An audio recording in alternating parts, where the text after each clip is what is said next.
Amen. Yan, purihin ng Diyos sa umagang ito at habang tayo'y naghihintay sa ating mga kapatiran, tayo muna ay magbasa ng banal na kasulatan. Amen.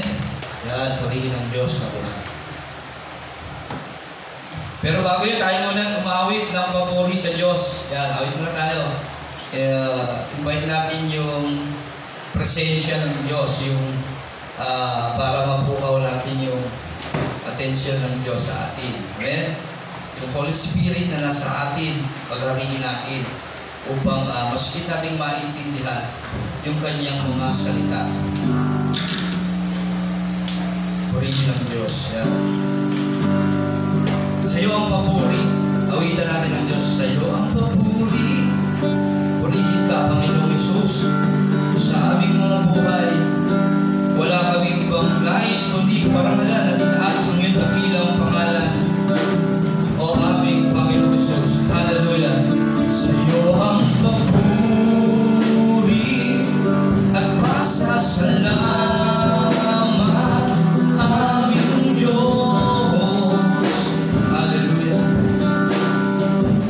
Kalwalhatian, kalwalhatian.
Panginoon ay magbabasa ng iyong banal na kasulatan, patnubayan mo po kami sa oras na ito. Nawa, Panginoon, ang iyong karunungan ang siyang mamuna sa amin, Panginoon.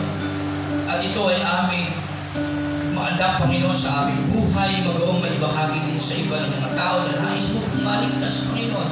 Gamitin mo kami sa kanila.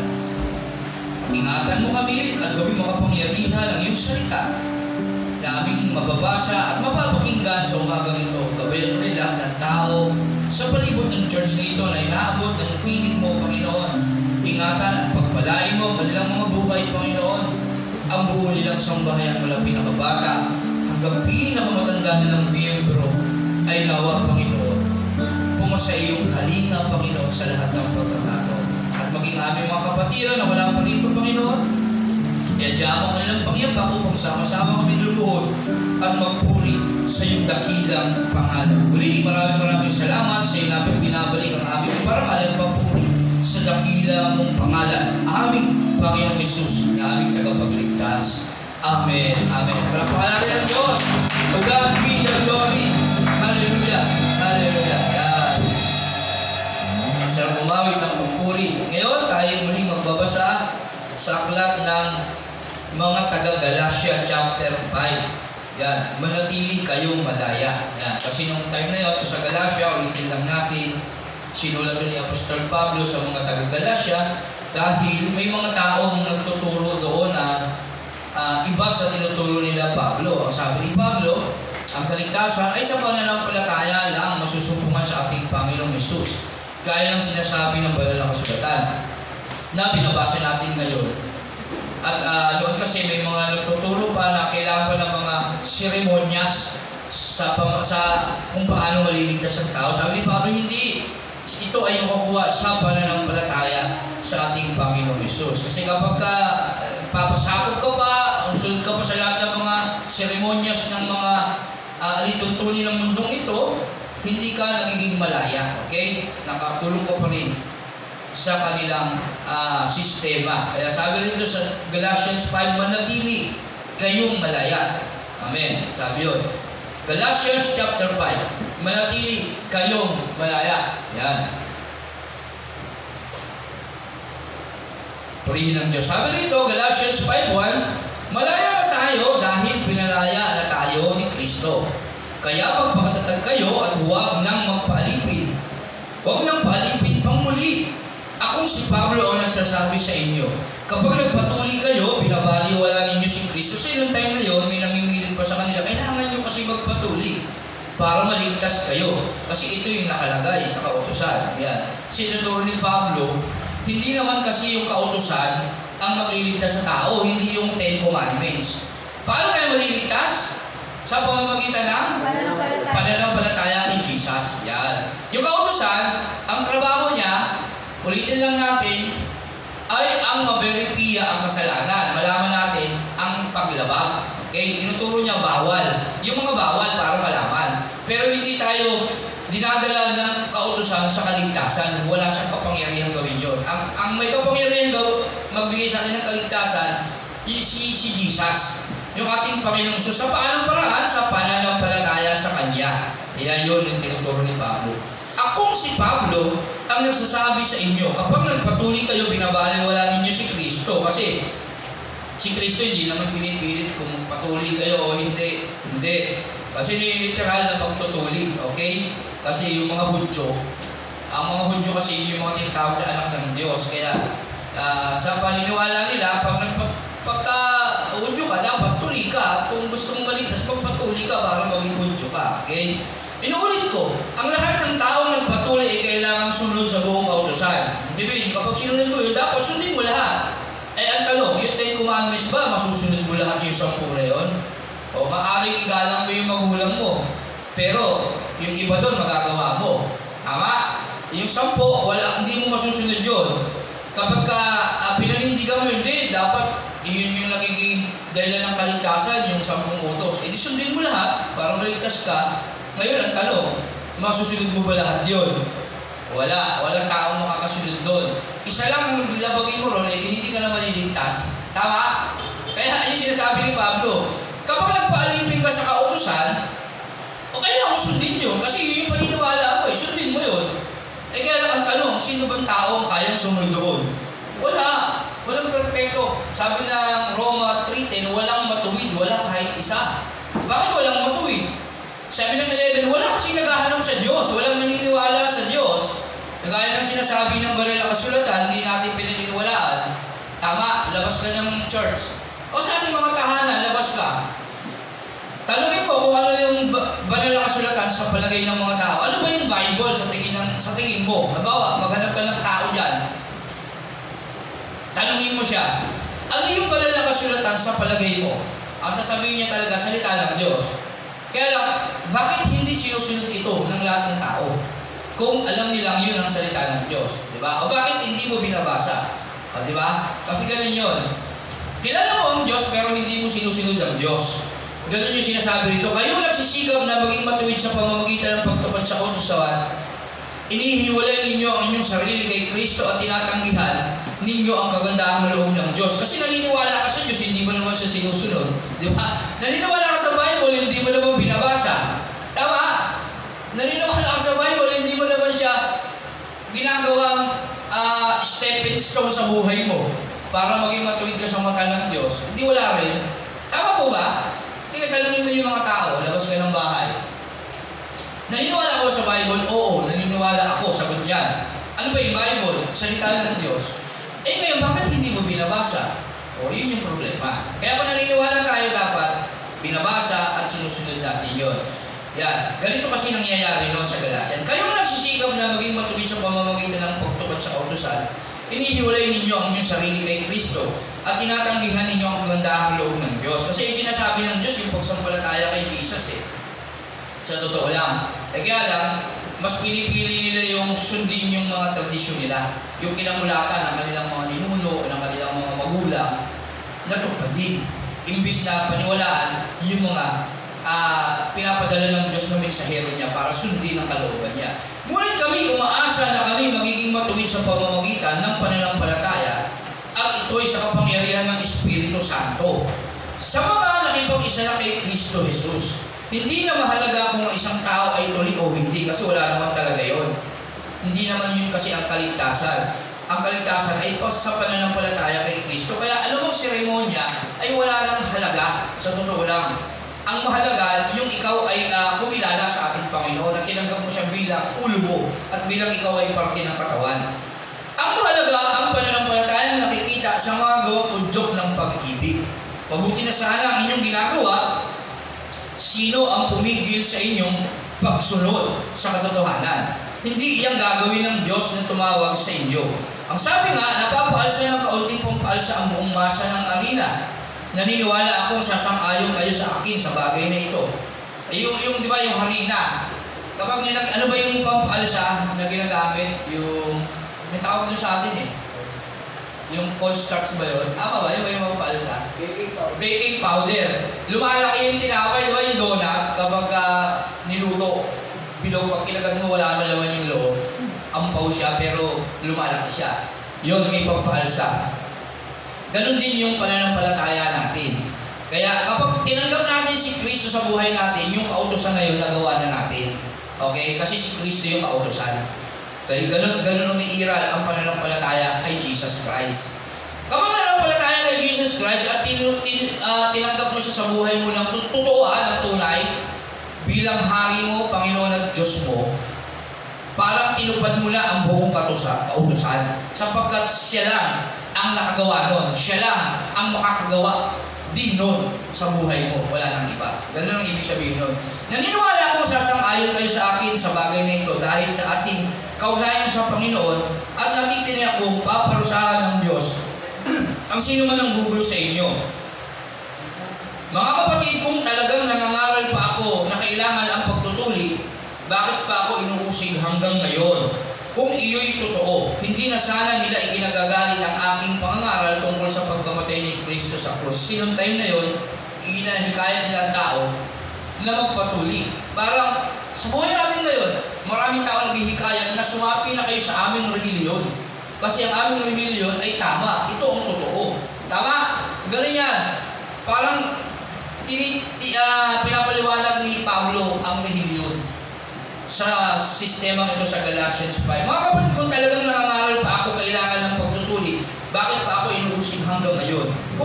totoo, hindi na sana nila ikinagagalit ang aking pangaral tungkol sa pagkamatay ni Kristo sa krus. Kaya para kasi nung panahon, yung mga tao naghihikayat, sumapi kayo sa amin. Kaya lang, pag sumapi kayo sa amin, dapat gawin nyo to. Magpatuloy kayo para maging kagaya na kay Hudyo. Yan, ganon. Pero sa buhay ni Pablo, pinangangaral, hindi natin kailangan yan. Hindi natin kailangan ng relihiyon. Ang kailangan lang natin, tanggapin mo sa buhay mo si Jesus. At isuko yung buhay mo sa Kanya ng totoo. Yun ang kaligtasan. Kaya yun, ganun po yun. Kaya hindi natin kailangan ang kahit anong seremonya. Kapag mahal na araw, kailangan natin ganito gawin natin para mapatawad, di ba? Di ba ganun seremonya? Ganun yun, yung tumutukoy. Ganun siya nilalarawan ni Pablo. Bagamat hindi eksaktong ganoon yung nangyayari ngayon, wala nang hihikaya sa atin magpatuloy kasi lahat ng tao, tinisilang dito tinutuloy. Tama? Tama? Kasi yung katibayan na ikaw ay Hudyo. Ang Hudyo, anak ng Diyos. Yung mga Israelita. Sila yung mga anak ng Diyos, mga Hudyo. At sila yung mga taong tuli. Ngayon, para maging Hudyo ka, kailangan magpatuloy ka. Okay? Sa atin ngayon, dito sa Pilipinas, normal na nagpapatuloy ka literal. Okay, pero yun ay dahil, yun talagang tayo kailangan tanggalin maruming balat yun sa lalaki Okay, sa lalaki. Kasi sa kanila literal, yun yung katibayan na sila yung Hudyo. Okay, pero sa spiritual na papaliwanag, yung inaikayat mo yung tao sa kanilang paniniwala na yun yung magdadala sa iyo ng kaligtasan. Parang relihiyon. Maraming mga relihiyon nag-ahakayat sa tao, sumapigay sa amin, kayo ang maliligtas. Okay? Pero totoo, hindi ka maiiligtas ng mga gawa mo ng mabuti ng relihiyon na iyong tinatag. Pinaliwanag na natin nakaraan bakit. Bakit hindi tayo maiiligtas ng relihiyon? Yung base sa inyong pagkakaalala ng ating paliliwanag. Bakit hindi tayo maiiligtas ng relihiyon? Sa simpleng paliwanag. Kasi hindi banal. Hindi banal yung relihiyon. Bakit? Hindi siya yung dugo na dumalang sa cross. Okay? Halimbawa, kung relihiyon itong pangalan natin, lumikaya, sabi kayo sa amin dito sa JBCC, ligtas na kayo. Hindi naman kasi yung JBCC ang napako sa krus, ang nagbuwis ng buhay. Yung kasalanan kasi natin, dugo, hindi gawa. Okay? Hindi literal nating ginagawa talaga sa totoo lang. Kasi wala ka namang ginawa nung pinanganak Baby ka pa nun Pero ba't kayo pinanganak na may kasalanan? Dugo, spiritual. Yung dugo natin madumi na kailangan hugasan ni Kristo. At hindi yung sekta ang namatay sa krus na nagbugas ng dugo mo. Kaya una, hindi ka maiiligtas niya kasi hindi naman yung dugo niyan. Yung walang dugo yan, pangalan lang yan Ayun ang hindi isang pilosopo, hindi. Pangalawa, yung nagtatag niyan, sino nagtatag?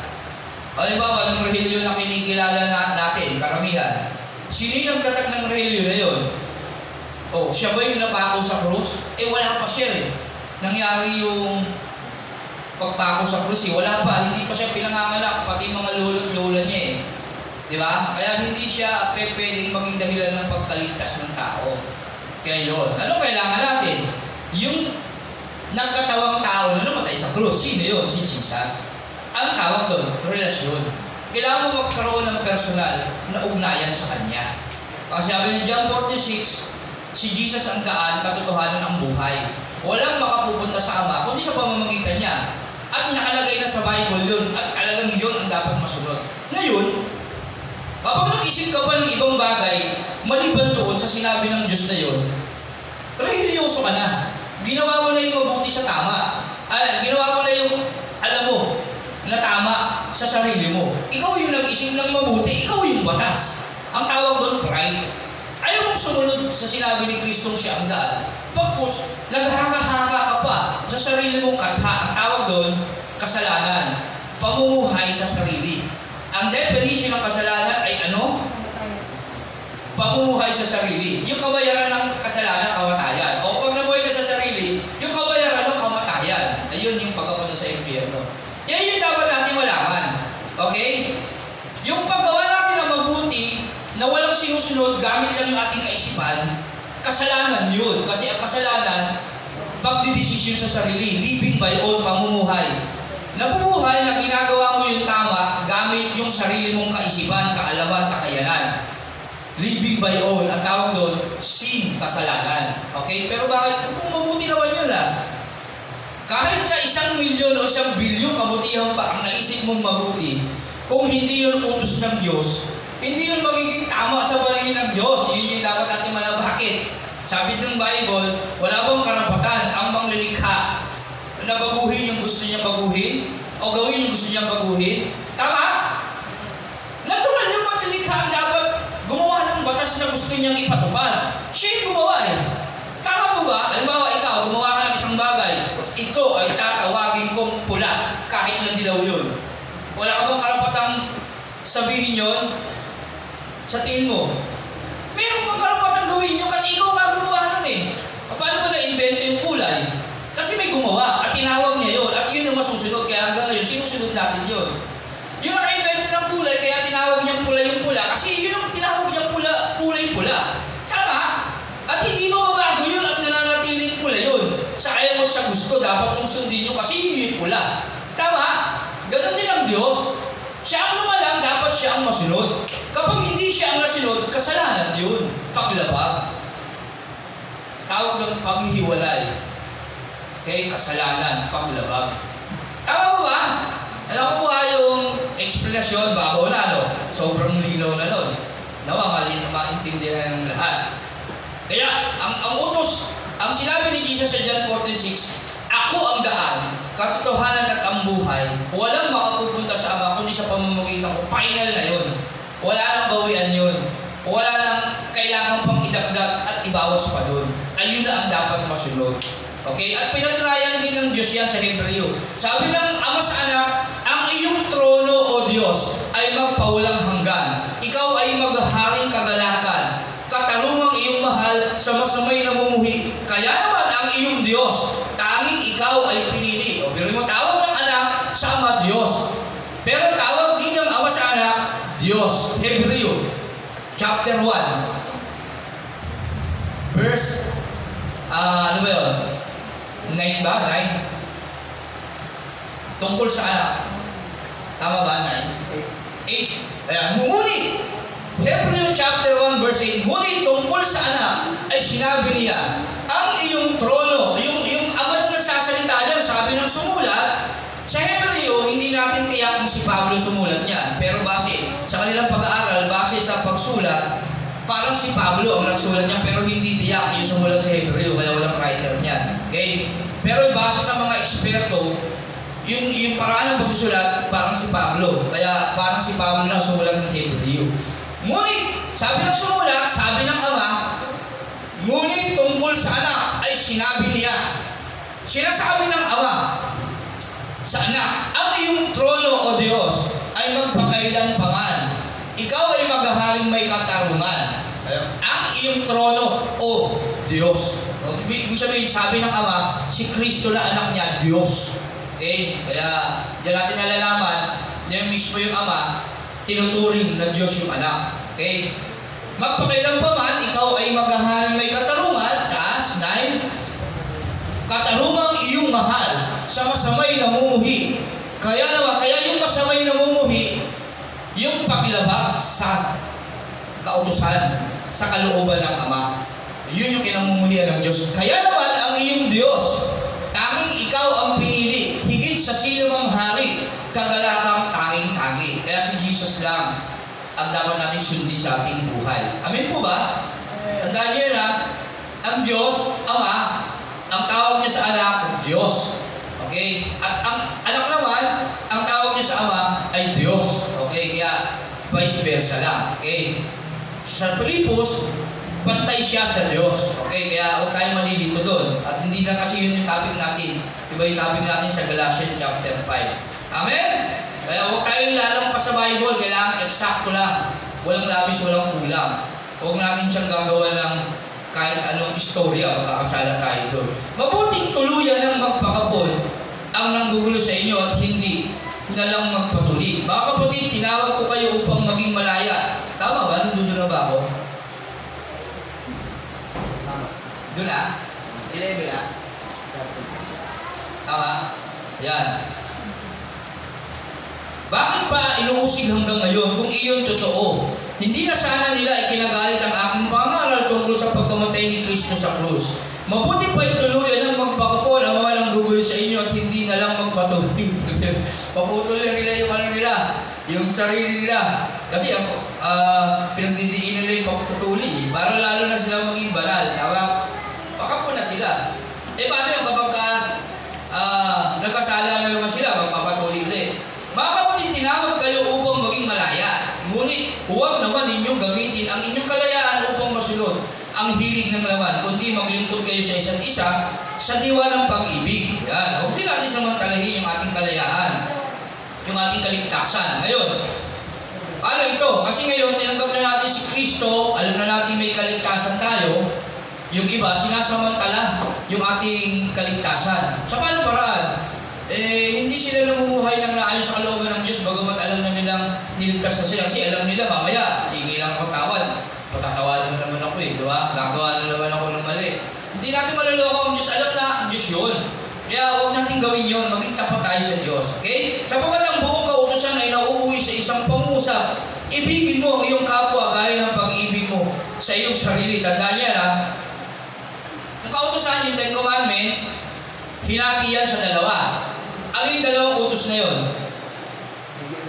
Ibigin mo ang Diyos ng higit sa lahat at ibigin mo ang iyong kapwa. Ang sabi dito, sapagkat ang buong kautusan ay nauuwi sa isang pangungusap, isa na lang. Paano nasabi yun? Ibigin mo ang iyong kapwa gaya ng pag-ibig mo sa iyong sarili. O so, ibig sabihin, ang pag-ibig sa Diyos ay nangangalugang pag-ibig sa kapwa. Ayun po yun.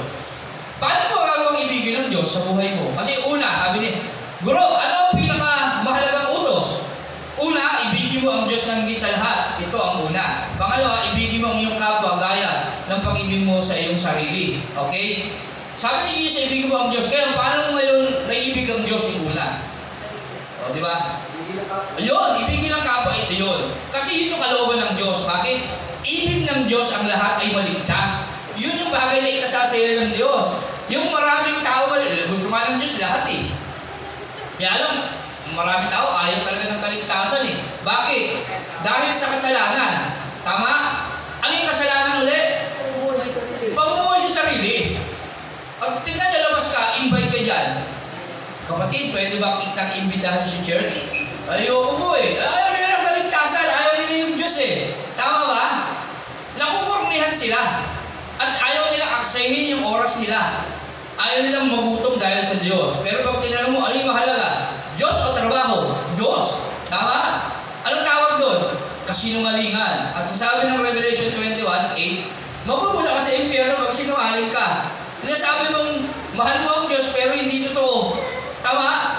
Ganun po yun. Yung may mga bagay na dapat natin maintindihan na malinaw na ipinapahayag ng banal na kasulatan. Ang pagmamahal sa Diyos, may pakikita yan sa pamamagitan ng pag-ibig sa kapwa. Bakit? Ibig kasi ng Diyos na ang lahat ay maligtas. Kaya ano yung pinakamagandang bagay na ipapakita mong mahal mo yung kapwa? Sige, Brother Daniel. Sira ng kaligtasan. Yun! Sira natin sila ng kaligtasan. Sabi ng Diyos, agawin niyo sa apoy ang mga mapapahamak. Yun yung pinaka-the best. Kaya nga sabi ni Jesus, ang Diyos lang ang mabuti. Kasi kapag sinunod mo ang kalooban ng Diyos, magiging mabuti ka. Ngayon, ano ang kalooban ng Diyos? Ang makipag-isa kay Kristo. Okay? 2 Corinthians 5:17. Ngayon, ano naman ang mangyayari pag nakipag-isa ka kay Kristo? Magiging iglesia ka, ulo mo. Si Kristo katawan mo, katawan ka niya. Ano yung sabihin nun? Si Kristo naghahari sa'yo. At ano yung bagay na ginagawa ng iglesia? Ano yung bagay na ginagawa ng taong pinaghaharian ng Diyos? Matthew 28:19-20. Humahayo at ipinangaral ang kanyang mabuting balita. Okay? Yun. Kasi utos ni Jesus yun bago siya umakyat sa langit. Tama mo ba? Yan. Humayo kayo. At gawin ninyong alagad ko ang lahat ng tao.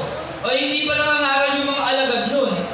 Pinahintay pa nga yung Holy Spirit eh. Tama? Pero bago siya umakyat, yung una niyang inutos. Humayo kayo at ipangaral ang aking mga salita. Tapos huwag mo na kayong hintayin nyo ang pagdating ng banal na Espiritu. Kaya pumasok yung Acts.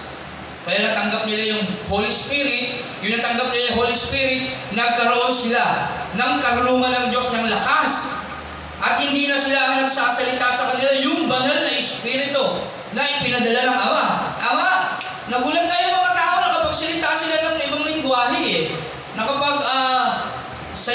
sa wika ng mga banyaga. Kasi iba-iba yung mga baka, no, hindi sila mga bakit sila yung nakakapagsalita?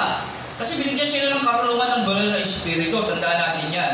Hindi tayo ang mag-preach, hindi tayo ang mga ngaral. Gagaya ngayon yung banal na espiritu na nasa sa atin ang nagsasalita. Hindi yung karunungan natin kasi kapag tayo ang sunod, kasalanan yun. Tama mo ba? Kaya napakahalaga yan, yung Holy Spirit ang naghahari sa atin. Nagiging iglesia tayo. Pinangungunahan ni Kristo sa ating ulo bilang tayo ang kanyang katawan. Amen po ba? Yan, okay? Kaya ang pag-ibig sa Diyos ay ang pag-ibig sa kapwa. Sapagkat ang buong kautusan, sinabi rito, yung buong kautusan, yung 10 Commandments, yung lahat ng kautusan na sinasabi ng Diyos, ay nauuwi sa isang pangungusap. Anong pangungusap yun? Ibigin mo ang iyong kapwa gaya ng pag-ibig mo sa iyong sarili. Amen? Kung mahal mo yung Diyos, mahalin mo yung kapwa mo gaya ng pag-iingat mo sa iyong sarili. Kasi yun yung nais ng Diyos. Kasi si Jesus, yun yung ginawa nung siya ay bumaba. Ano yung konsepto ng kaisipan ni Jesus? Una, sundin ng Diyos. Tama? Pangalawa, tumusin tayo sa ating mga kasalanan. Okay? Pangatlo, turuan tayong sumunod sa Ama. Okay? Tama po ba? Pangapat, maghari ang banal na espiritu para magawa natin yung mga bagay na yun. Tama po ba? Walang ibang sinunod si Kristo, yung kalooban ng Ama, no? Siya yung nabubuhay. Kaya nga siya banal eh. Yung kalooban ng Ama yung sinunod niya. Yan. Ano pa?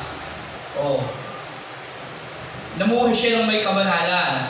Kaya tayo, dapat ganun din yung ginagawa natin. At hindi natin magagawa yung kabanalan na yun kung hindi natin tinanggap si Kristo. Kasi tayo, literal na laman. Hanggang nasa mundo tayo, hindi pwedeng itayan kasalanan.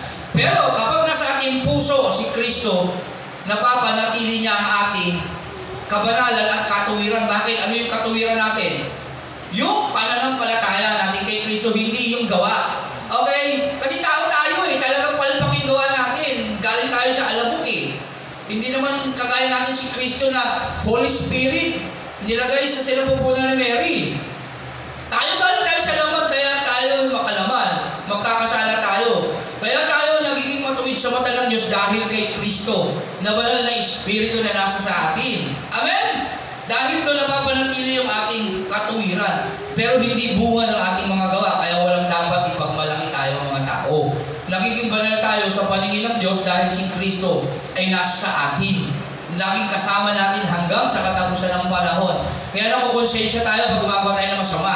Okay? Pagka aksidente hindi tayo nakapagbayad sa jeep, hindi tayo natutuwa. Ay, naku, hindi ako nakapagbayad sa jeep. Lord, sorry. Hindi kagaya dati, buhay, hindi ka pa nakakilala kay Kristo, kapag hindi ka nakapagbayad sa jeep, ikikwento mo, hindi ako nakapagbayad sa jeep. Ganun lang pala technique. Diba?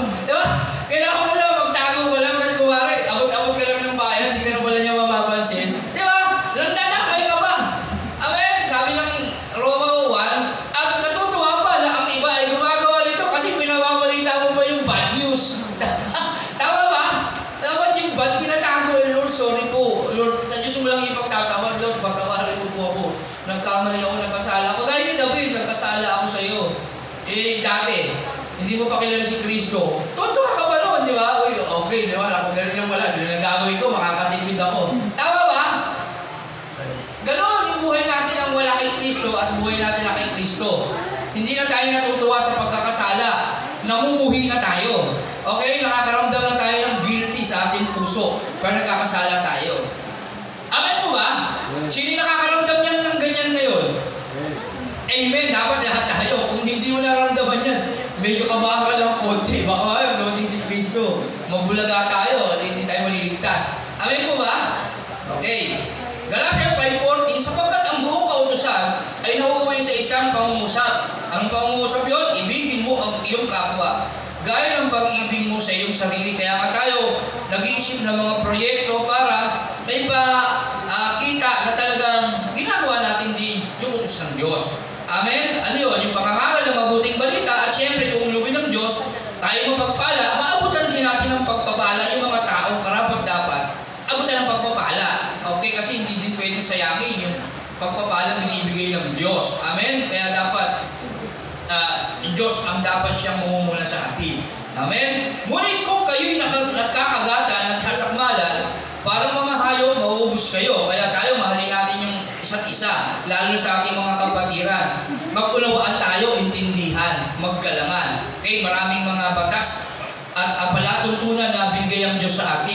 mga ama, mahalin ninyo ang inyong asawa. Mga asawa, magpasakop kayo sa inyong mga asawang lalaki bilang ulo, dahil ulo ng lalaki ang ulo ni Kristo ang Diyos. Ulo naman ng lalaki si Kristo, dapat maging ulo rin kayo nila. Ano pa? Mga anak, sundin ninyo ang inyong mga magulang. Mga amo, ayusin ninyo ang inyong relasyon sa inyong mga nasasakupan. Mga ganun, mga kautusan. Ano pa? Maraming mga bagay na sinabi na ang Diyos para magawin natin panuntunan. Kaya hindi na tayo dapat magkagatan. Bagkus, magintindihan, magdamayan, magtulungan, at maging maayos sa lahat ng pagkakataon. Sinasabi ko sa inyo, ang Espiritu ang gawin ninyong patnubay sa inyong buhay at hindi kayo magiging alipin ng hilig ng laban. Okay? Kaya napakahalaga na ang banal na Espiritu ay nasa sa atin. Sapagkat ang mga nasa ng laman ay laban sa kalooban ng Espiritu. At ang kalooban ng Espiritu ay laban sa mga nasa ng laman. Laging naglalaban ang dalawang ito, kaya hindi ninyo magawa ang nais ninyong gawin. Tama. Isipin nyo, bakit hindi natin magawa yung mabuti sa ating buhay? Kasi meron tayo sa sarili natin na gusto na tayo ang masusunod. Kaya ano nangyayari? Anong resulta? Nagkakaroon ng kasalanan. Okay? May mga hinahangad tayo na hindi natin makuha. Ngayon, gagawin natin yung makuha kasi tayo nasusunod. At ano uli yung pagsunod sa sarili? Ang tawag doon? Kasalanan. Kaya kapag hindi mo sinunod ng Diyos na nag-uudyok sa iyong isip at puso, at ikaw ang nasunod sa sarili mo, kasalanan na yun. Kaya babalik ka lagi sa salita ng Diyos para hindi ka magkasala. Kaya tandaan natin na kapag ang isang bagay na sa palagay natin hindi tayo sigurado sa ating desisyon, balik tayo sa salita ng Diyos. O tanungin natin si Kristo o sa ating sarili, pagkapan si Kristo kaya ang nasa sitwasyon ko ngayon, ano kaya ang gagawin niya? Sa tingin nyo, ano gagawin ni Kristo kapag meron siyang bagay na hindi niyo sigurado? Halimbawa, kasi hindi naman nagkakamali si Kristo eh. Kung sakali lang, si Kristo may iniisip siyang hindi siya sigurado ang gagawin niya, sa palagay niyo? Magtatanong sa tatay niya yun eh. Wala siyang ibang ginagawa, sundin kalooban ng tatay niya eh. Yun yung bagay na hindi ginawa ni Adan at ni Eva. Si Eva hindi sumunod sa kanyang ulo na si Adan. Tama? At kung si Adan naman hindi sumunod sa kanyang ulo na si Kristo. Tama? Na Diyos. Kaya nagkasala sila. Kaya yun yung pagkakasala. Kaya si Kristo, sigurado tayo yan, kapag nasa sitwasyon na gano'n, magtatanong sa ama niya yun, Ama, ano ba ang gagawin ko? Tama ba itong naiisip ko? Tama! Kasi banal siya. Wala siyang walang halong bahid. Lahat ng bagay ay tama gagawin niya. At maging ang lahat ng relihiyon naniniwala ko na talagang si Kristo ay banal. Okay? Sapagkat ang mga nasa ng laman ay laban sa kalooban ng Espiritu. At ang kalooban ng Espiritu ay laban sa mga nasa ng laman. Paano to? Namin naglalabang dalawang ito kahit hindi ninyo magawa ang nais ninyong gawin. Na-experience nyo na minsan yung nagdidesisyon kayo, nag-aalinlangan kayo, tapos may naisip kayo sa palagay nyo mabuti at pinipilipit nyo na talagang tama naman to eh. Nakuha nyo ba ibig sabihin? May gusto kang gawin isang bagay pero hindi mo tiyak na mabuti, pero hinahanapan mo ng solusyon sa iyong isip. Pinipilipit mo yung mga dahilan. Nag-iisip ka, hindi tama ito. Parang pinipilit mo. Ang tawag doon, pamumuhay pa rin sa sarili. Kasi alam mo lang hindi ka sigurado, pero sinisigang mo pa rin sa isip mo mag-isip ng dahilan para maging tama sa palagay mo. Ako lagi ko na-experience yan sa buhay ko eh. Iniisip ko sa sarili ko palagi, hindi tama yung mga dahilan. Pagka ganun, magbasa ka ng Bible. Huwag ka munang mag-desisyon, mag-pray ka, tapos magbasa ka ng Bible. At hayaan mo ang Diyos ang mag-desisyon para sa iyo. Huwag mong pinipitin. Huwag mong pilitin makapag-isip ka ng mabuti kasi magiging mali yun, magkakasala ka. Okay? Sapagkat ang mga nasa ng laman ay laban sa kalooban ng Espiritu. Naglalaban yan eh. Hindi magpapatalo yung laman, lalo kung mahina yan. Magkagawa ng dahilan niya, kagaya ni Satanas at ni Jesus nung sa Matthew chapter 4. Di ba, nagtalakayan sila doon? Salita ng Diyos sa salita ng Diyos. Naglaban sila, debate. Nakuha niyo yun? Yung sa Matthew chapter, debate sila ron nasusulat. Sabi ni Satanas. Magaling sa salita ng Diyos sa Satanas, anghel yun eh. Anak din ng Diyos yun eh. Tandaan nyo mga anghel, anak ng Diyos Diyos yan. Ang ibig sabihin ng anak ng Diyos, mga nilalang ng Diyos sa langit. Kaya anghel si Satanas, anak din ng Diyos yan. Mga nilalang yan ng Diyos sa langit. Ang tawag yan, mga anak ng Diyos. Anghel kasama yan. Kaya si Satanas, alam niya yung salita ng Diyos. Kaya nga, alam niyang, sinabi niya, nasusulat. Di ba? Hindi, kaya mong gawin. Tinapay ang batong ito. Dahil makapangyarihan ka. Kasi wala namang hindi kayang gawin ng Diyos eh. Alam niyo yung Diyos si Jesus eh. Kaya kaya niya gawin bato. Yung bato kaya niya gawin tinapay. Nasusulat, sabi ni Jesus, hindi lamang sa tinapay nabubuhay ang tao, kundi sa bawat salitang nagmumula sa bibig ng Diyos. Isipin niyo yun. Kaya tayo sa sarili natin, alam natin ang katotohanan. Kaya kung minsan nagdidesisyon tayo, tayo rin yung gumagawa ng sarili natin desisyon. Kasi mas pinipili natin yung sa palagay natin tama. Hindi na tayo bumabalik sa Diyos. Ayun lang ibig ko sabihin. Kaya, pagka hindi ka sigurado sa isang bagay, mag-pray ka. Okay? At magbalik ka sa banal na kasulatan, basa ka ng Bible, at manalangin ka ng tama para maging tama ang desisyon mo. Yan yung mga bagay na nakakaligtaan natin. Kahit ako man, kaligtaan ko yan madalas, kaya lagi ako nagkakasala sa Panginoon. Sapagkat ang mga nasa ng laman, ay laban sa kalooban ng Espiritu at ang kalooban ng Espiritu ay laban sa mga nasa ng laman. Laging naglalaban ang dalawang ito kaya hindi ninyo magawa ang nais ninyong gawin. Kung pinapatnubayan kayo ng Espiritu, wala kayo sa ilalim ng kautusan. Kaya kung pinapatnubayan tayo ng Espiritu ng Diyos, hindi na tayo nasa ilalim ng kautusan kasi malakas ang pananampalataya natin sa ating Panginoong Hesus. At alam na natin ang mga bagay na dapat natin gawin. Pag tayo naguguluhan, mag-pray ka agad yan.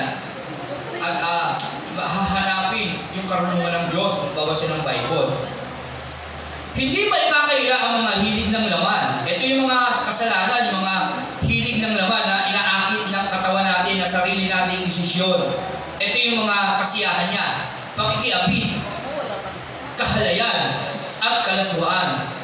Pagsamba sa Diyos-Diyosan. Yan, duruin nyo yan. Pagsamba sa Diyos-Diyosan. Ano pa? Pagkukulam. Meron ba kayong kilala mong kukulam? Sama yun ha. Hilig ng laman yun. Kaya, di ba, yung mga, totoo yun. Magkukulam talaga. Totoo yun. Kasi, parang sinusumpa mo yung kapwa mo nun. Di ba? Pinagbabalakan mo ng masama. At sinabi, kapag ka, hinamak mo ang isa sa maliliit na ito, si Jesus yung hinahamak mo o ginagawa mo ng masama. Kaya, masama yun. Yung kulamin siya. Kasi gagawin mo siya ng masama, uy, pasasakitin ko ang tiyan mo. Di ba?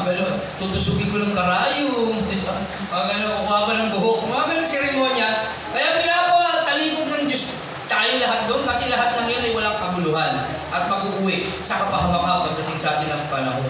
Pero may maniniwala ron. Bagamat meron talaga nun, tayong mga anak ng Diyos hindi dapat maniwala sa mga ganyan. Okay? Tinalikuran na natin mga ganyan, kaya wala nang kapangyarihan sa atin yan, kahit tatamlan yan.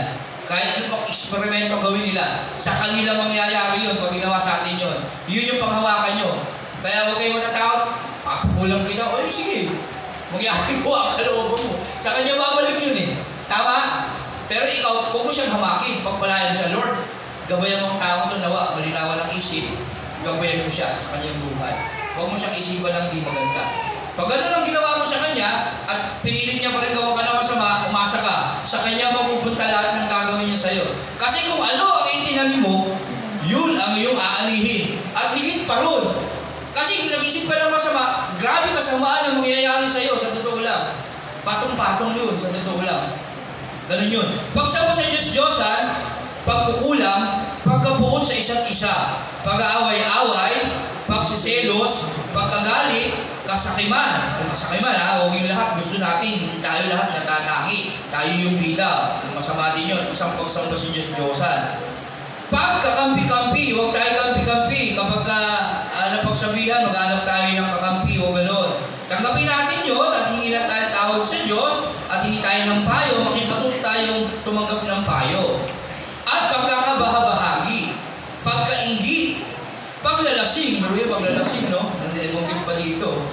Kalayawan, luho. Yan, mas lalo na natin nabibigyan pansin yung ating layaw. Ano pa? Mas marami tayong nauubos na oras at panahon sa ibang bagay kaysa sa Diyos. Ano pa? Layaw, yung mga kaperahan natin na gagamit natin sa mga material. Sa Diyos, hindi. Ano pa? Ay, yung mga kinahumalingan natin, ayaw yun, nauuna yun. Ano pa? Eh, pastor, wala naman dyan nabanggit ng pagdodroga. Ano pa? Paninigarilyo. Ano pa? Pagsusugal. Pagchuchongke. Dati, chuchongke ako eh. Sa third floor ng bubong namin eh. Sinaan mo yun eh. Sa babae. Dati sa likod sa sapa kami, sa Riles may sapa doon eh. Doon kami. Sa puno ng baliti, puno ng talisay, ba yun? Doon kami, sa ilalim doon, sa may Fifth Avenue. Sa kabila, sa Barangay 21.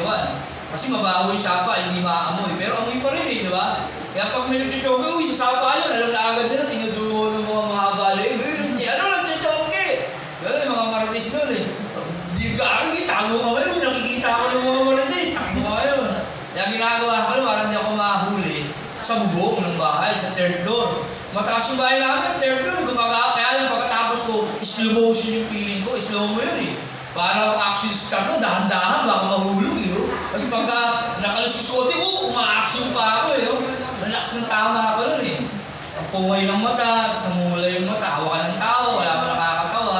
Kain ka ng kain, yun yung epekto niya eh. Kaya ang gulo lang kasi nasobrahan naman ako.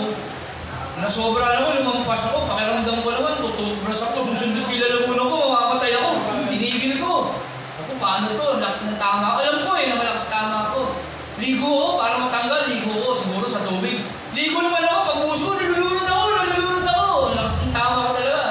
Naisip ko, tumakbo lang mabilis, para pawisan. Buti, napigilan ako. Baka mamatay ako sa isip-isip ko, baka bumangga ako saan-saan. Inulog ko na lang. Nag-pray ako nun. Buti na lang, nakatulog ako. Kaya siguro, kaya hindi pa kinuha ng yung buhay ko ng Diyos eh. May plano pa eh.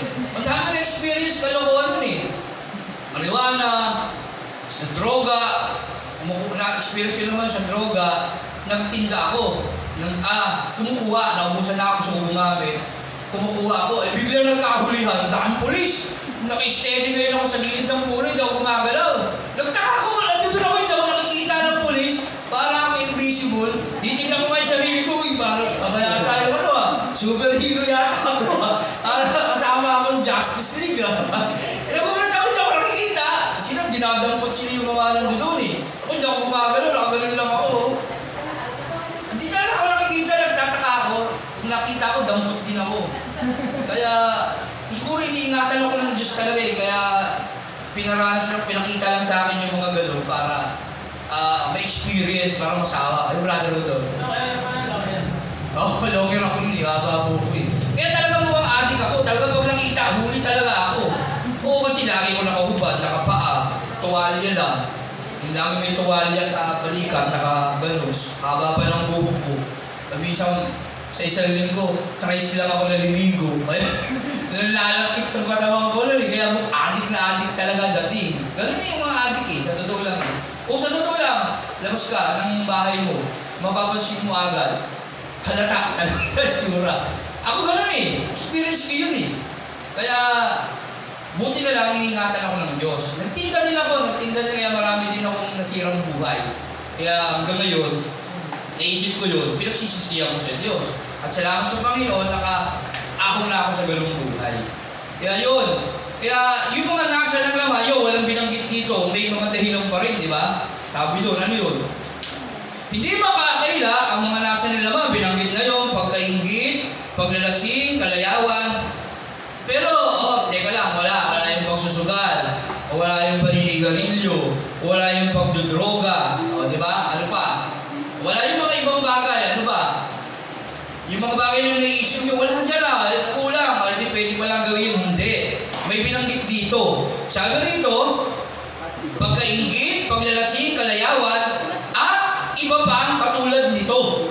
Yun, ibig sabihin ni lahat na. Kasi kung sasabihin mahaba, baka hindi pa matapos kung Galatians chapter 5. Tama ba? Mahaba, ang dami nun, daming kasalanan. Pagsisinungaling, pagiging marites, pagiging ganito, pagiging galon. Nilahat niya na sa isang salita. At iba pang katulad nito. Ibig sabihin lahat ng bisyo masama. Lahat ng mga bagay na ginagamit natin na dapat resources ng Panginoon ay masama. Ang tawag doon, pita ng laman, nasa ng laman. Ayan. hilig ng laman, tawag doon. Ayan. At iba pa, katulad nito.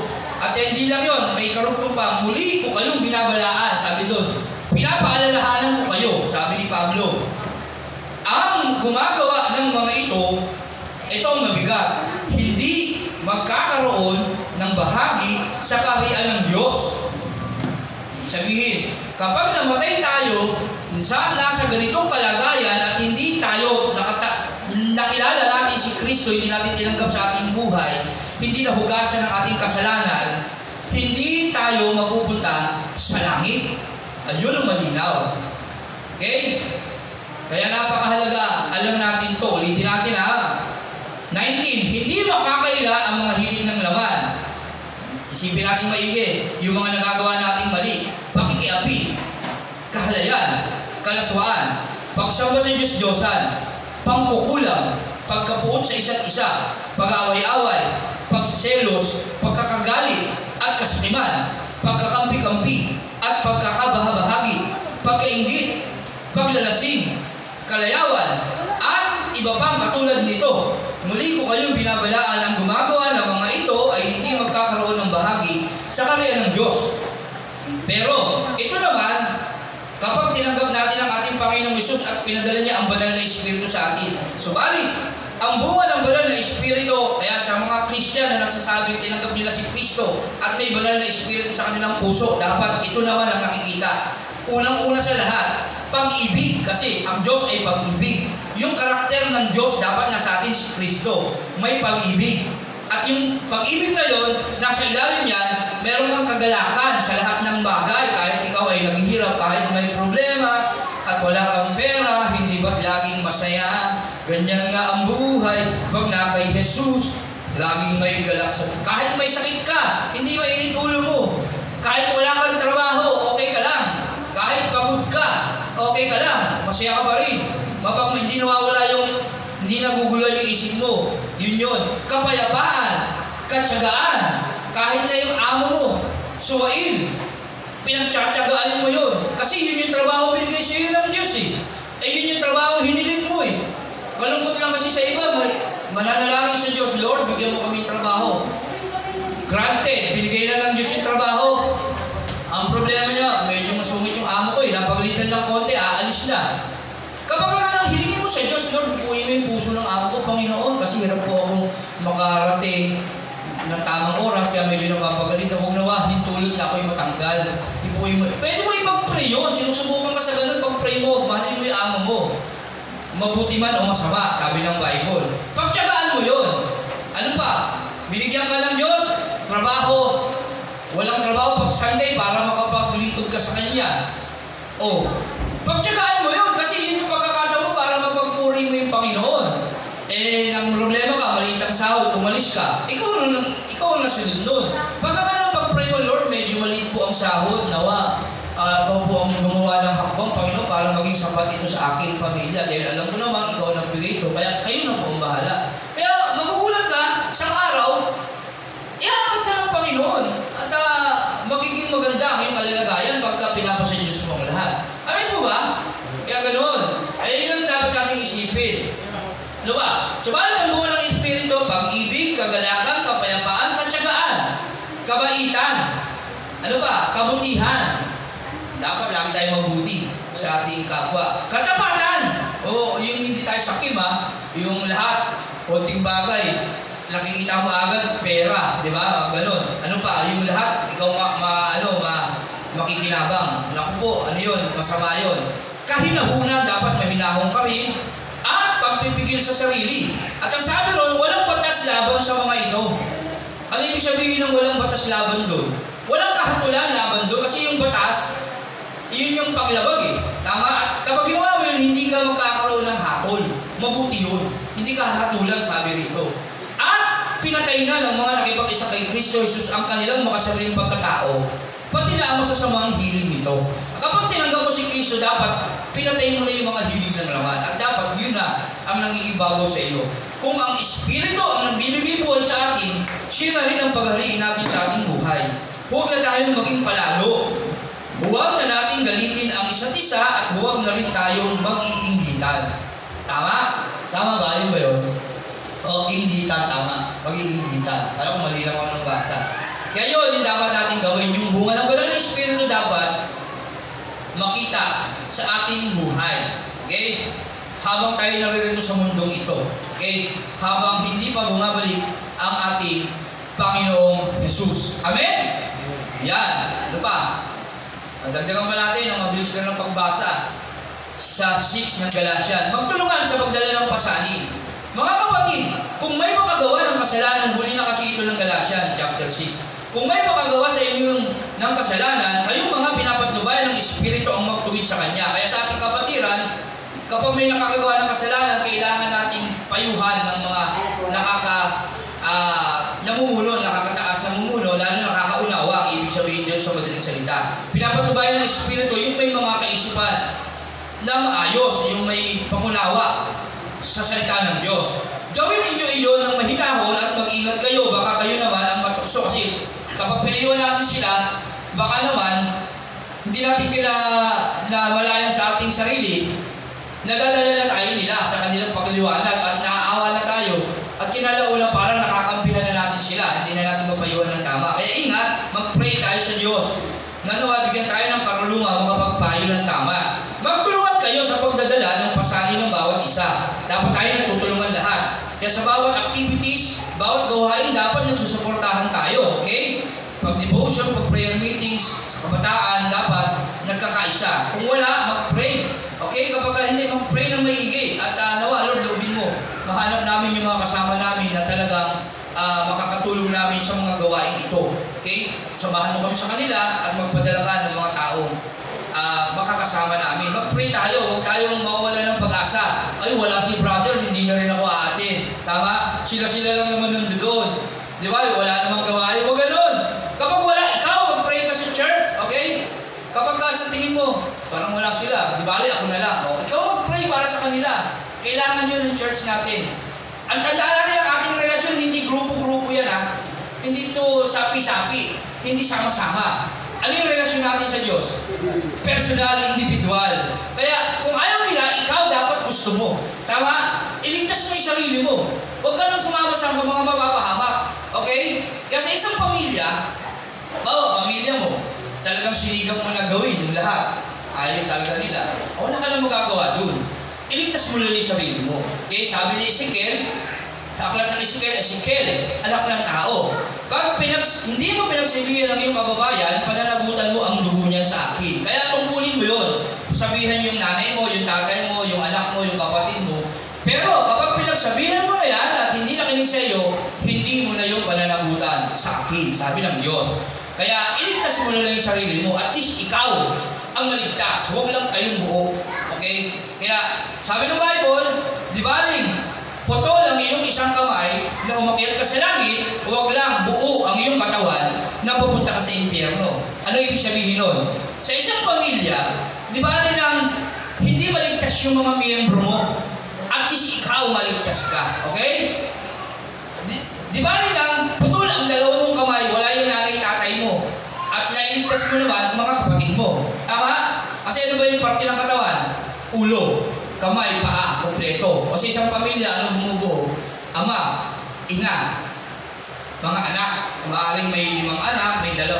Isa man lang sa mga kapatid mo, maligtas mo. Kung wala, iligtas mo sarili mo. Yun ang ibig sabihin nun. Kesa lahat ng katawan mo ay mapunta sa impyerno. Ngayon, ano ngayon ang iglesia? Katawan ni Kristo. Sino yung katawan ni Kristo?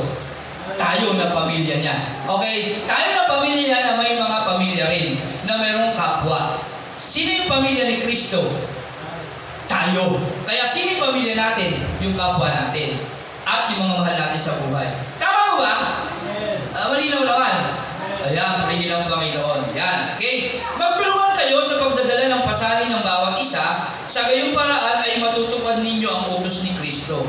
Dahil inaakala ninyo kayo'y nakahigit sa iba, subalit hindi naman dinadaya ninyo ang inyong sarili. Kaya dapat tinuturing natin, mababa tayo. At yung iba, pinaglilingkuran natin. Huwag tayo ang paglilingkuran nila, dapat tayo ang maglingkod. Suriin ng bawat isa ang kanyang sarili, magalak siya kung mabuti ang kanyang ginagawa. Huwag na niyang ihambing pa iyon sa gawa ng iba. ikaw naman, lagi na lang ako na lang ba palagi? O gano'n. Kung ginagawa mo yan, pasalamatan mo, Lord, salamat kasi binibigyan mo ng pagkakataong magpaglingkuran kita. Pero huwag mo lang tignan yung gawa ng iba. Asikasuhin mo yung sarili mong gawa. Okay? Dahil ang Diyos ang magpaparangal sa'yo. Ang Diyos na nakakaalam ng mga bagay na lihim mong ginagawa, ang gagantimpala sa'yo, sa ating lahat. Amen po ba? Suriin ang bawat isa ang kanyang sarili, magalak siya kung mabuti ang kanyang ginagawa. Huwag na niyang ihambing pa iyon sa gawa ng iba, sapagkat ang pananagutan ng bawat isa ay ang kanyang sariling gawain. Yan ang pananagutan natin, yung sarili nating gawain. 2 Corinthians 5, lahat tayo haharap sa hukuman ng Kristo at tatanggap na parusa base sa ating mga ginawa, mabuti o masama noong tayo namubuhay pa. Dapat bahagian ng lahat ng mga pagpapalang tinatamasa ng tinuturuan ang mga nagtuturo sa salita ng Diyos. Ganun pala yun. Kaya pala yung ibang mga lingkod ng Diyos, umaasa na sa iglesia din. Pero, dapat naman talaga, pero hindi din naman, kasi si Pablo nagtrabaho din si Pablo okay? At hindi naman siya umasa doon. Pero, gano'n naman talaga dapat. Yung mga tao na pagpapala ng dahil sa mga nagtuturo sa kanila, dapat i-share din nila yung biyaya. Kagaya ni Pablo. Sino ba sinabihan niyo? Hindi ko na kailangan pang sabihin sa iyo na utang mo sa akin ang iyong kaligtasan. Meron siyang time na sinabi niyo yun Sabihin lang doon, kasi nakikiusap siya na patawarin mo na itong tao na ito at kung meron siyang pagkukulang sa iyo, ako na magbabayad. Kung hindi mo siya mapatawad, isipin mo na lang na yung kaligtasan mo, akong dahilan para patawarin mo siya. Sinabi niya yun, kaya napakahalaga nun. Sabihin lang doon, yung dapat maging malinis yung ating isip at puso tayong mga nagkaroon ng kaligtasan sa mga taong nag-share sa atin ng ating kaligtasan. Dapat bigyan natin sila ng lubos na paggalang at suporta. Hindi ito yung literal din, maging sa spiritual sa lahat ng pagkakataon kasi hindi naman lahat tayo kayang magbalik ng mga bagay ng pagpapalang literal sa kanila. Pwede natin silang ipanalangin sa abot ng ating makakaya. Kasi hindi naman gusto ng Diyos na magbigay tayo na hindi natin kaya. Tandaan natin yan, okay? Kaya maging malawak lang tayo, Lord. Nakikita mo ang lingkod na ginamit mo sa akin, gabayan mo siya, ingatan mo kanyang pamilya, pagpalain mo sila. At kung may pagkakataon, tulungan din natin sila sa abot ng ating makakaya. Ganun yung ibig sabihin ni Pablo. Pero hindi ito talaga inuutos na talagang galing, tutukan ka ng baril. Gawin mo yan, kundi babarilin kita. Hindi ganun yan. Kaya yung pagbibigay, tandaan nyo, pagbibigay ng tithes, pagbibigay ng offering, pagbibigay ng first fruit, lahat ng pagbibigay, hindi yan sa pilitan. Ayan ay sinabi ng Diyos at inuutos ng Diyos na may kalakip na pangako din, pero hindi yan sa pilitan. Hindi yan inuobliga sa iyo. Ikaw ang gagawa niya. Bakit? Meron kang personal na relasyon sa Diyos. Amen?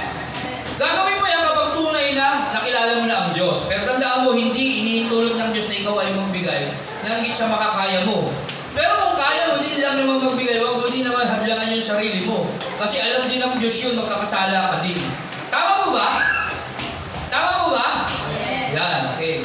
Natural lang yan, okay lang yung konti nag-i-email. Kung ayaw magbibigay talaga, gano'n talaga. Kahit talaga, kahit saan. Pero gano'n ba, mag-pray natin, Lord. Nawa, matuto kami magbigay sa lahat ng pagkakataon sa spiritual at sa literal din. O, yung palalayan ko sa Diyos na kahit kami nahihirapan, magawa namin makapagbigay o makapagsakripisyo. Gusto ko nga sa totoo lang, yung na-experience ko yung mga bagay na kakaiba, yung tipong walang-wala ka lang tapos magbibigay ka pa. Kundi gusto kong experience yung mga ganun, sinusubukan kong gawin. Kaya lang, hindi natin din pwede pangunahan ng Diyos minsan. Hinihitulog lang din ng Diyos yun. Susubukan ka sa ganun, walang-wala ka na. Tapos bibigay ka pa. Ikaw yung nangangailangan. Ang sarap kaya sa pakiramdam. Nagawa ko na rin siya, masarap sa pakiramdam. Kaya pinag-pray ko na lang, huwag din mabigatan yung iba sa akin. Kasi marami na nabibigatan yung iba Nandahil sa amin, naging dahilan din kami ng kabigatan ng iba. Pinag-pray ko, Lord, tulungan mo naman ako. Ngayon wala po akong magawa kasi wala man talaga akong magagawa Ikaw lang ang malaking magagawa sa buhay ko. Kaya loobin mo rin na mapagpala ang lahat ng tao sa akin ay nagpapala. Ibalik mo sa kanila ng siksik, liglig na napakahalaga ng thanks, confessing. Ipahayag natin ang pagpapala, pagpalain ng Diyos yung mga taong tumutulong sa atin. Kasi kikilos talaga ang Diyos yan sa lahat ng paraan. Maaaring sa kalusugan nila, sa hanap buhay nila, sa pag-aaral nila, ano ba, sa lahat ng lakbayin nila, pagtatagumpayin sila ng Diyos. Tandaan nyo, ang pagpapala, minsan instant at minsan gradual. Kaya matuto tayo maghintay at magtiis, okay? Magtiyaga at manampalataya. At huwag na natin kwentahin yung mga bagay na ginagawa natin. Hayaan natin ang Diyos na nakakaalam ng lihim na ginagawa natin ang siyang magpala sa atin. Amen? Yan, yun ang mabuting bagay na gawin natin. Magkaroon tayo pananampalataya sa Diyos. Dapat bahagian ng lahat ng mga pagpapalang tinatamasan ng tinuturuan ang mga nagtuturo ng salita ng Diyos. Huwag ninyo akalain madadaya ninyo ang Diyos. Ito yung sinasabi natin. Kung ano ang itinanim ng tao, yun din ang kanyang aanihin. Ang sumusunod sa lasa ng kanyang laman ay mag-aani ng kapahamakan. Ngunit, ang sumusunod naman sa Espiritu ay mag-aani ng buhay na walang hanggan. Kaya, huwag tayong magsawa sa paggawa ng mabuti. Pagdating ng takdang panahon, tayo ay aani kung hindi tayo magsasawa. Kaya nga, sa lahat ng pagkakataon ay gumawa tayo ng mabuti sa lahat ng tao, lalo na sa mga kapatid natin sa pananampalataya.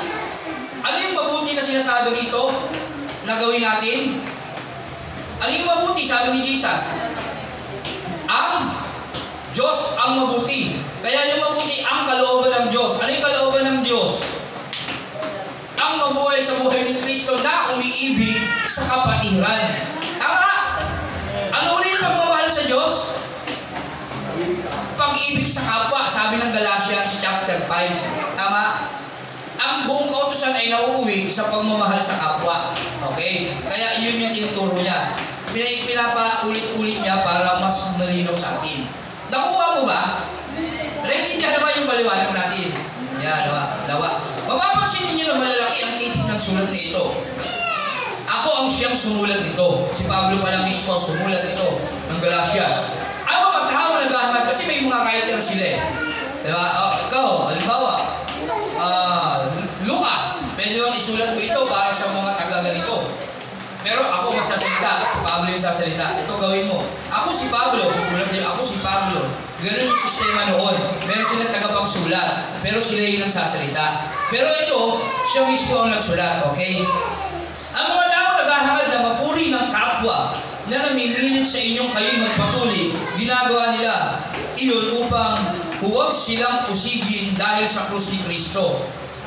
Kahit na silang mga tuli ay hindi naman tumutupad sa kautusan, nais lamang nilang patuloy kayo upang may pangmalaki nila na kayo man ay tumutupad sa tuntuning iyon. Ang ibig sabihin nun, yung mga tao na naghihikayat sa kanila ng ganun, ganito gawin nyo para maligtas kayo, eh sila rin naman may mga bagay na hindi ginagawa sa kautusan eh.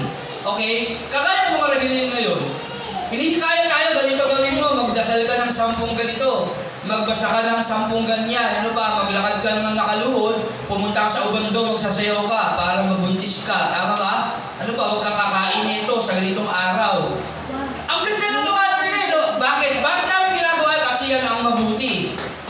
Puntaan mo sila sa kanilang tahanan, mag-invisible ka, obserbahan mo yung kanilang, kung invisible ka lang, obserbahan mo yung kanilang mga ginagawa, maging ng mga tagapagturo nila. Gumagawa rin ng masama. Tama mo ba? So, ibig sabihin nun doon, sa lahat ng pagkakataon, walang taong matuwid, wala kahit isa. Okay? Kaya walang taong makapawalang sala nang dahil sa pagsunod sa mabuti o sa kautusan. Kasi ang lahat ay nagkasala at walang sino ang nakakaabot sa kaluwalhatian ng Diyos. Kaya hindi tayo dapat magpaalipin sa mga tradisyon na gawa lang ng mga tao. Okay? Yun yung sinasabi ni Pablo. Dapat ang pinananampalataya natin ang ating Panginoong Hesus kasi meron na siyang salita na ibinigay na dapat natin paniwalaan. Amen po ba? Yan, nawa, naintindihan. Huwag nawang mangyari sa akin ang ganoon. Ang ipinagmamalaki ko ay ang kamatayan ng ating Panginoong Jesucristo. Sapagkat sa pamamagitan nito, ang mundong ito'y patay na para sa akin at ako lang ay patay na rin sa mundo. Hindi mahalaga kung tuli man o hindi ang isang tao. Ang mahalaga ay kung siya ay naging bagong nilalang. Tandaan nito ha. Hindi mahalaga kung anong sekta ang iyong kinaaniban kung ito man ay talagang banal sa paningin ng tao. Kung kaninong sekta ka, relihiyon, nakaanib, hindi mahalaga yan sa mata ng Diyos.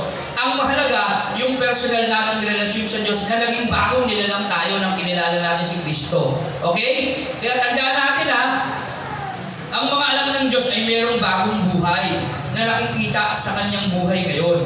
Okay? Manatili nawa ang kapayapaan at habag ng Diyos na sa lahat nang namumuhay ayon sa tuntuning ito at sa buong bayan ng Diyos. Kaya mula ngayon, huwag nang dagdagan ni naman ang aking mga paghihirap, sapat na ang mga pila na taglay ko para makilalang ako'y lingkod ni Jesus. Hindi niya kailangan pang magmalaki sa buhay niya. Yung mga tao na lang na nakikita ng buhay niya ang magpapatunay na talagang totoo siyang lingkod ng Diyos. Bakit? Hindi niya pinumuhay yung sarili niya, ni Pablo. At talaga sa kapalit man ng buhay niya, pinapangaral niya si Kristo. Amen? Kaya ganun din tayo. Hindi na natin kailangan pang magmalaki sa iba. Ipakita natin sa ating mga buhay na talaga lingkod tayo ng Diyos. Sa hirap ng buhay, ano pa? Sa ating mga kilos at gawa, sa ating mga pananalita, na iba sa mga mundong ito. Amen? Kasi pag lumabas ka sa mundo makikita mo naman yung kaibahan mo sa kanila sa totoo lang pero may ibang malaki yun. Hayaan mo sila ang makaalam nun. Tama? Kasi alam din naman nila yun. Ay yan, Christian na yan. Hindi na talaga yan giinom. Tama? Hindi na talaga yan, kaya papahalagahan ka na rin nila. Kaya gugulat ka dati, inaano ka pa nila, ngayon hindi na. Di ba? Kasi alam mo na nila Hindi, kapatid kasi. Pero hindi mo sila nilalayuan. Pinapakisamahan mo pa rin sila, bilang kaibigan at bilang kapwa. Okay? At sinisiran pa ng salita ng Diyos. Mga kapatid, sumayin yung nawa ang lahat ng pagpapala ng ating Panginoong Kristo. Amen. Palakpakan natin ang Panginoon. Yan. Sa kanyang lahat ng parangalan papuri. Sa kanyang nag-iisang pangalan. Lahat ng ito ay sinulat ni Pablo para sa ating ngayon. Na nawa, mamuhay tayo sa espiritual. Amen? Sa buhay ng Diyos. Walang iba, kundi ng ating Panginoong Jesus. Amen po ba? Huwag natin gawin yung mabuti, yung kautusan. Ang kautusan, paggawa ng mabuti sa sariling kaalaman, kakayahan. Ayan, ginagawa mo yung batas sa sariling kakayahan. Hindi mo kayang gawin yun. Okay? Ano ang dapat natin gawin? Sampalatayan natin si Kristo at umasa sa kanyang habag at awa at paghariin siya upang ang kautusan na yun ay matupad sa ating mga buhay. Siya kasi ang gagawa noon. Hindi natin namamalayan. Okay? Nagagalan na natin yung ating mga magulang, dati hindi. Okay? Ano pa? Minamahal natin yung ating mga amo kahit malulupit. Naiintindihan na natin sila. Ano pa? Unawaan na natin yung mga umaaway sa atin. Unawaan na natin sila, papapasensyahan na. Kasi dati pag inaaway ka, gagantihan mo siya, ngayon hindi na. Okay? Magalit ka man, maya-maya, nakukonsensya ka na, Lord, sorry po, hindi na lang ako gaganti. Diba? Dati ganun, nagalit sa'yo. Pupunta ka sa mga kukulang, pakukulang ko to. Sabi ng kita, okay, kukulang, sabi ron masama yun. Ganun. Susumpain mo pa siya. Ngayon, hindi na. Pag pepray Lord, pag wala yung tao, hindi niya alam yung ginagawa niya. Kasi anak ka ng Diyos Kapag may tao na galing sa'yo, malungkot ka, huwag ka matuwa. Pag mayroong tao na galing sa akin, huwag tayong matuwa. Tama ba ako? Malungkot tayo pag may nagagalit sa atin. Kasi bakit? Grabe yung kaparusahan ng Diyos sa kanya. Tandaan nyo sa Romans 12, huwag kayo maghihiganti. Ibaya niyo yun sa Diyos. At sabi ng Diyos, ang sino man na humamak sa isa kaliitan, ibig sabihin yung nananampalataya sa Kanya, ay hindi magiging maganda ang bunga. Sa totoo lang, lalo na sa mga lingkod ng Diyos, sa mga pastor, sa mga leaders ng church, sa mga miyembro na mayroong banal na espiritu sa kanilang puso. Alam po, kaya yung mga umaaway sa atin, ipag-pray. Kaya nga sabi ni Kristo, mahalin mo ang iyong kaaway. Kasi kawawa sila May hirapan na sila literal dito sa mundo. Pagdating sa impyerno, sobrang hirap pa nang nararanasan nila. Kaya anong natin gawin? Ipag-pray, Lord, tulungan mo siya na makakilala sa iyo. Kaya huwag niyo sapitin yung kapahawakan sa impyerno. Kaya sa atin naman, kapatiran, galang natin kaya igalang ninyo ang mga namumuno. Kasi isa din yun. Kapag nagaling tayo sa mga namumuno, sila kasi ginagamit ng Diyos para sa atin. Ganon din yung mangyayari sa atin. Kaya napakalaga ng pag-ibig sa isa't isa. Kaya sabi rito, ang kabuuan ng buong utos ay pagmamahal sa kapwa. Ayan. Kaya Galatians chapter 5, sabi doon, di ba? Kaya yung mga brother Joshua, ang buong kautusan ay nauuwi sa isang utos? 5 yun eh. 4. Sapagkat ang buong kautusan ay nauuwi sa isang pangungusap. Ibigin mo ang iyong kapwa gaya ng pag-ibig mo sa iyong sarili. Kaya pag-ibig sa Diyos, pag-ibig sa kapwa, yung buong kautusan na yun eh. Pag-ibig, ano ang mahalagang utos? Ibigin mo ang Diyos ng higit sa lahat. Una, number 1. Pangalawa, ibigin mo yung kapwa. Ngayon, tanong, paano ibigin yung kapwa mo? Yan ang sumagot. Sinagot na ni Pablo yan. Ibigin mo ang iyong kapwa gaya ng pag-ibig mo sa iyong sarili. Pagka kasi inibig mo yung kapwa mo, payapaan lahat. Hindi mahangarin yung sarili mo. Kasi kaya ka lang naman, hindi nagiging payapa, mayroon kang gusto mong gawin na hindi mo masunod. Nakakalaga ng kapwa mo. O minsan, nasasapawan ka niya. Minsan, ayaw mo siyang bahagian kasi gusto mo lahat sa'yo. Ikaw, maganda cellphone ko, kailangan mas maganda kaysa sa kanya. Tama? Kailangan yung gawin ko, mas maganda kapag mag-church ako. Diba? Kailangan ako yung nakikita. Pride yun, pride. Pero kung magbababa ka, kapatid ko, kawawa naman, mukhang mag-preach siya, pero yung show niya, hindi pang preach. Diba? Ay, alam ko lang. Tama-tama, mayroon pala akong naipon. Bibilang mo siya ng magandang damit para makapag-preach siya. Kasi malay mo kung hindi niya kaya bumili ng ganun. Yung iba naman, kung talagang walang-wala, di ba? Yung iba naman, kung gusto lang talaga nila yun, yung pag ano pa rin ang salita na hindi siya ma-open. Kasi malay mo, yung talaga ater niya, yun yung maganda sa paningin niya. Galang mo rin yun. Galang huwag lang yung mahalay. Pumunta ka dito, nakasexy ka, yung dami mong alahas, so mag-preach ka, di ba? Tapos ikaw na yung kumikinang ka. Dahil mo ba yung anghel sa langit, kumikinang ka sa kagandahan ng preach. Hindi na maluluhati ang Diyos yun, ikaw na yun.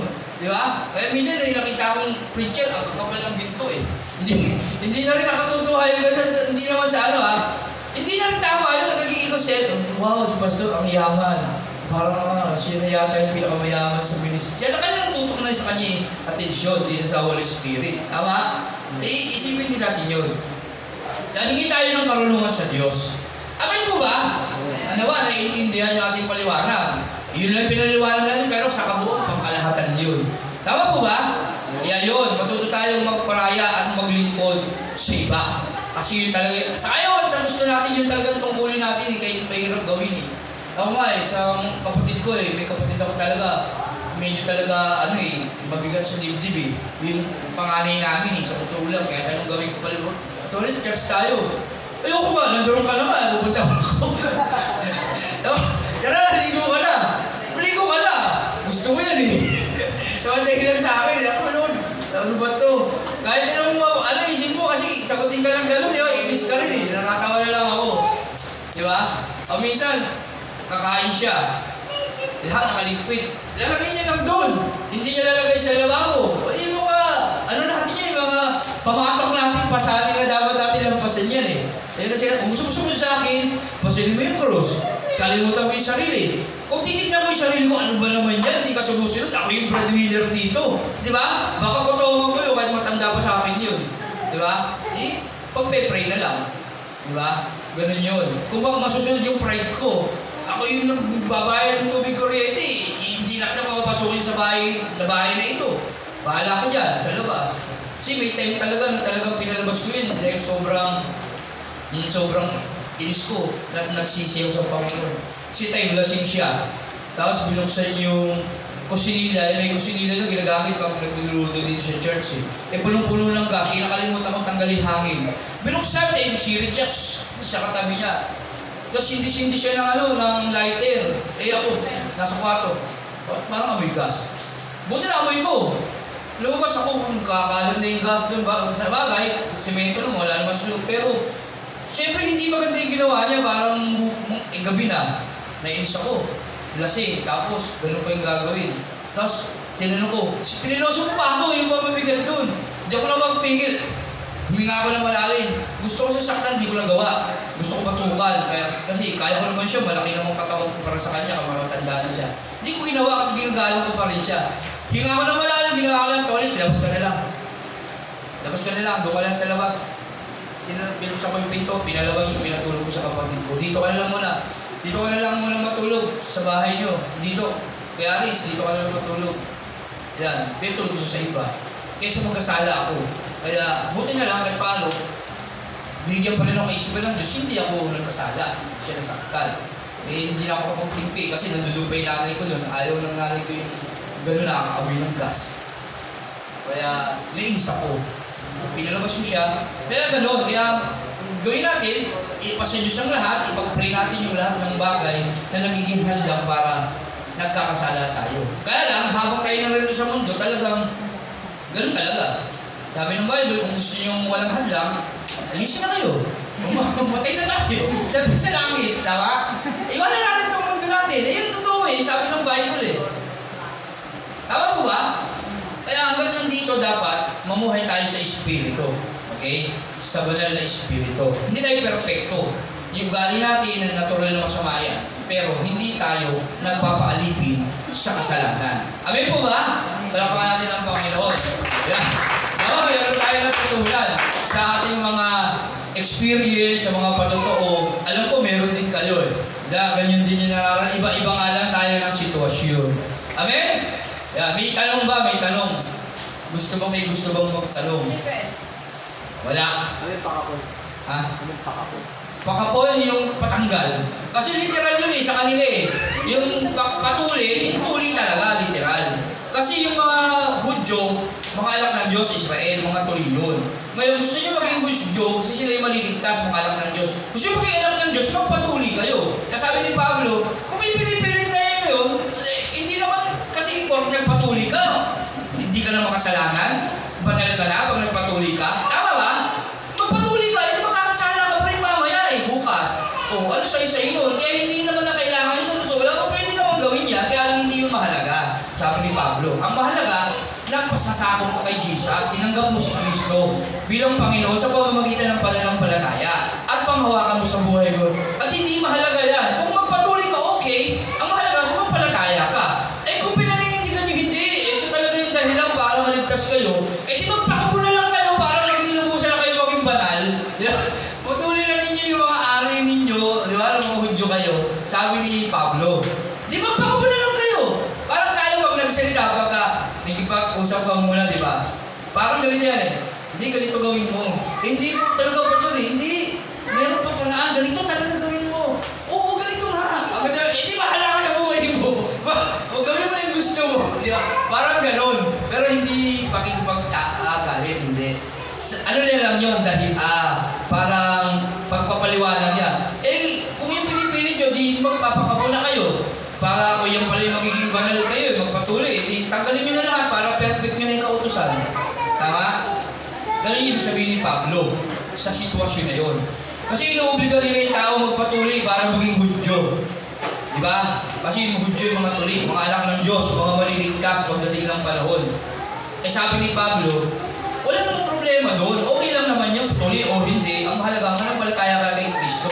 Kaso yung ibang reliyon doon, hindi. Kailangan magpatuloy para ligtas na kayo. Parang sa atin ngayon, sabi kayo sa amin, hindi. Kailangan, ito yung tatak ng reliyon, ligtas kayo. Hindi mahalaga ang tatak ng reliyon. Hindi mahalaga. Ang mahalaga, naging born again ka. Okay? Naging ulo mo si Kristo. Ikaw ang katawan. Tinanggap mo siya bilang hari mo, Panginoon. Kahit sabihin mong born again ka, sa church ka, sa JBCC, ba ito born again? Pastor, sama ako dyan. O sige, sama ka. Walang problema ron. Hindi mo naman binago yung sarili mo, hindi mo tinanggap si Kristo ng totoo. Hindi ka pa rin born again. Ganon din yung sa pagpapatuloy. Nagpatuloy ka hindi ka naman sumunod sa buong kautusan. Hindi mo na ng perfect yung 10 utos. Hindi ka pa rin maliligtas kasi kung nagpapailalim mo sa kautusan, sundin mo lang. Yun, ligtas ka. Yun yung maniniwala nila. Wala nang makakasunod yun. Kaya kailangan mo manampalataya kay Kristo. Ang sabi ni Pablo, si Kristo ang gagawa mo para sa iyo. Kaya wala nang halaga yung mga yan. Mahalaga, tanggapin niyo si Kristo at mabuhay kayo sa buhay niya, pagariyan kayo ng Holy Spirit, at yun ang kaligtasan. At hayaan niyo, ipapaunawa sa inyo ng Diyos sa karugtong yung mga bagay pa dapat niyong malaman. Parang ano yung gusto sabihin ni Pablo? Kaya lang, yung literal kasi, ang pinagpipilitan ng mga time na yun. Ganito, tradisyon namin, sundin natin yung kautusan, ito yung batas ng Diyos, ito yung kaligtasan. Hindi naman yun. At trabaho ng kautusan, i-verify lang ang kasalanan, hindi para iligtas ng tao. Okay? Kaya lahat ng kautusan yun, kahit wala sa 10 utos, lahat ng kautusan na ibigay kala Moses, kailangan si Kristo para masunod yun. Kasi hindi mo masusunod sa sarili mo yun. Isa lang ang hindi mo masunod doon, lahat na yun nilabag mo. Amen po ba? Yun. Yung pakapon, pagtanggal lahat. Kasi gusto nila magpatuli. Eh sige, kung yung pagpapatuli ang talagang gigidahilan ng kabanalan ninyo, ikaliligtas ninyo, eh pag nagpatuli ka, magkakasala ka na naman, ganun din, hindi mo sunod yung 10. Eh pakapon mo na, parang lubusan ka na naging banal sa palagay nyo. Yun yun, ibig sabihin. Okay? Meron pa bang tanong? Okay? Ano na lang yung tunay ng mga Hudyo na sinasabi ng Roma? Kapag ikaw ay tunay na Hudyo, ano yung meron ka na sinasabi ng Roma? Ano ba yung tinatawag na tunay ng mga Hudyo? Ang tunay ng mga Hudyo ay yung mga taong nagbago sa puso isip ng Diyos. So, ibig sabihin, ang tunay ng mga Hudyong tinatawag, hindi yung sinasabing mga tuli.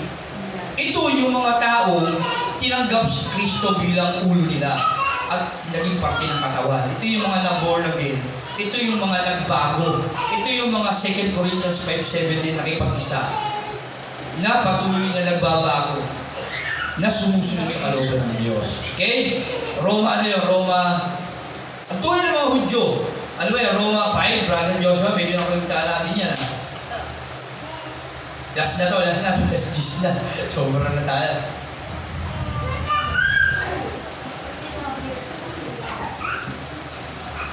Nabago sa puso't isip ng Diyos.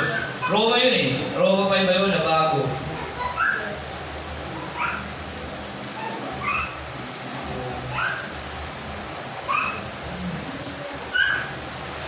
Ayun, oh. Yan. Ang tunay, Roma 2:29. Ang tunay na Hudyo ay ang taong nabago sa puso't kalooban. Ayon sa Espiritu. Ayun yung sinasabi ni Pablo. At hindi ayon sa kautosang nasusulat. Yan yung ibig sabihin ni Pablo. Na yung pagtutuli, hindi nangangahulugan na gagawin kanyang Hudyong tunay. Oo, Hudyo, literal. Kasi yung mga Hudyo, yun yung mga tuli. Pero hindi tunay. Kasi ang tunay na Hudyo, sabi ni Pablo, ay ang taong nabago sa puso't kalooban ayon sa Espiritu at hindi ayon sa kautusan na susulat. Ang tao ngayon ay pararangalan ng Diyos at hindi ng tao. Ayan o, tama po ba? Kaya yung pagiging tuli, hindi nangangahulugang Hudyo kung tunay. Kasi literal, spiritual tayo kaya tayo naliligtas. Kaya dapat nating mabago sa puso't isip, sa kalooban na dapat tinatahanan ng banal na Espiritu ang ating puso. Ayan yung katibayan na tinanggap mo na hari si Kristo sa buhay mo, Panginoon. Kaya nga Panginoon mo meron ka na sinusunod na ulo at si Kristo yun. At ang ulo mo na yun na si Kristo, walang ibang nais yun kundi magmahal ng kapwa. Kaya sabi ng Galatians 5, ang kabuuan ng kautusan ay pag-ibig sa kapwa. Tama? Kung ligtas ka, ligtas mo yung tatay mo, nanay mo, kapatid mo. Kung ayaw nila, kaibigan mo. Kung ayaw ng kaibigan mo, yung mga kapitbahay mo. Kung ayaw ng kapitbahay mo, yung mga kaklase mo. Yung mga klase mo, yung mga tao sa balibot mo. Kasi lahat yan, pananagutan natin sa Diyos. Kung pinalalahanan mo sila, ginawa mo yung trabaho mo, hindi mo na pananagutan. Ayaw nila, yung sarili mo, ligtas mo. Tama? Ganun lang po yun. Kaya isipin natin yun. May trabaho tayo, dapat gampanan sa Diyos kasi yun yung tungkulin natin. Ang humayon, pangaral ng mabuting balita. Amen po ba? Talapakan natin yung Panginoon. Nawa, marami tayo natutunan at nawa susunod. Mas marami pa sa ating i-reveal ang Diyos na mga dapat nating maintindihan. Bakit kasi tayo lang maliligtas? Tama po ba? Dapat marami at ibig ng Diyos lahat. Tayo manalangin. Lord, salamat Panginoon sa iyong mensahe, Panginoon sa aming Bible reading. Bagamat napakaising oras, Panginoon, pero sa amin napakahaba na, Panginoon. Pero Lord, salamat sa mga kaalaman, karunungan na dapat namin pang malaman, purihin ka. Sa iyo lahat ng papuri, pasasalamat sa pangalan po namin tagapagligtas na si Jesus. Amen. Parapakan natin ng Diyos at tayo pwede na magsiya at tayo dadako na sa ating pagpupuri sa Diyos.